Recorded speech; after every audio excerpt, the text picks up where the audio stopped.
भगवान कहते हैं, जो वेदों का अध्ययन करते तथा सोमरस का पान करते हैं, वे स्वर्ग प्राप्ति की गवेषणा करते हुए अप्रत्यक्ष रूप से मेरी पूजा करते हैं।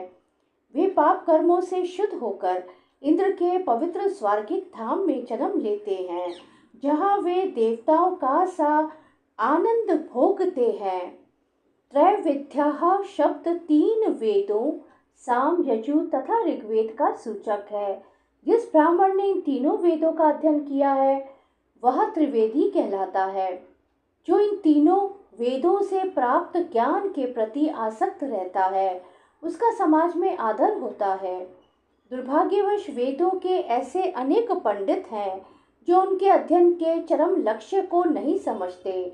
इसलिए कृष्ण अपने को त्रिवेदियों के लिए परम लक्ष्य घोषित करते हैं।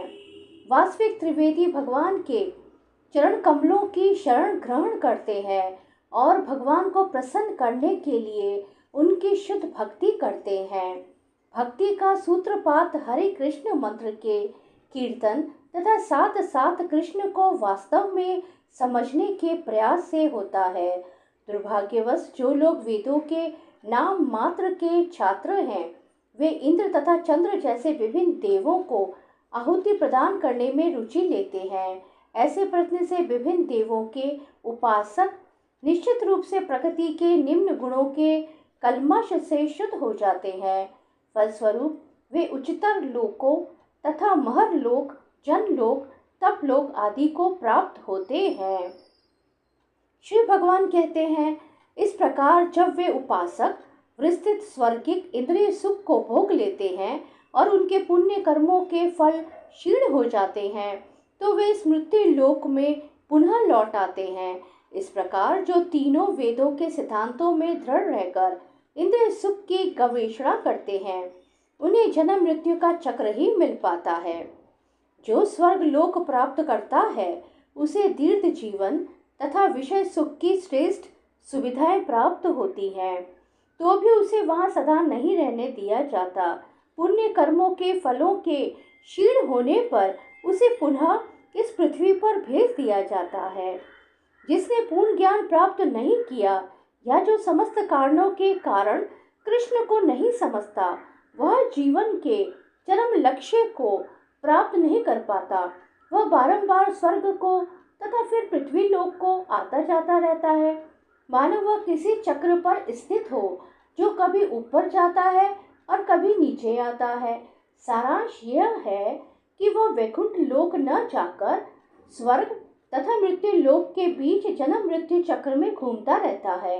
अच्छा तो यह होगा कि सच्चिदानंदमय जीवन भोगने के लिए वैकुंठ लोक की प्राप्ति की जाए, क्योंकि वहां से इस दुखमय संसार में लौटना नहीं होता।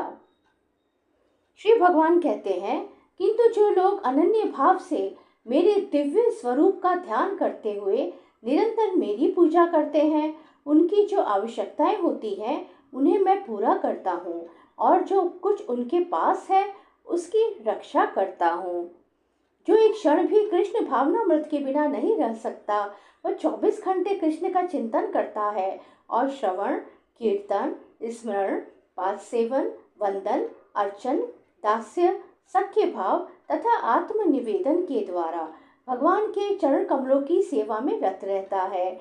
ऐसे कार्य शुभ होते हैं और आध्यात्मिक शक्ति से पूर्ण होते हैं, जिससे भक्त को आत्म साक्षात्कार होता है और उसकी यही एकमात्र कामना रहती है कि वह भगवान का सानिध्य प्राप्त करे। ऐसा भक्त निश्चित रूप से बिना किसी कठिनाई के भगवान के पास पहुंचता है।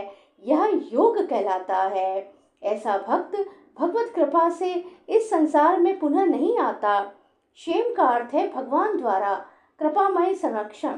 भगवान योग द्वारा पूर्णतया कृष्ण भावना भावित होने में सहायक बनते हैं, और जब भक्त पूर्ण कृष्ण भावना भावित हो जाता है तो भगवान उसे दुखमय बद्ध जीवन में फिर से गिरने से उसकी रक्षा करते हैं। श्री कृष्ण शरणं मम, श्री कृष्ण शरणं मम, श्री कृष्ण शरणं मम।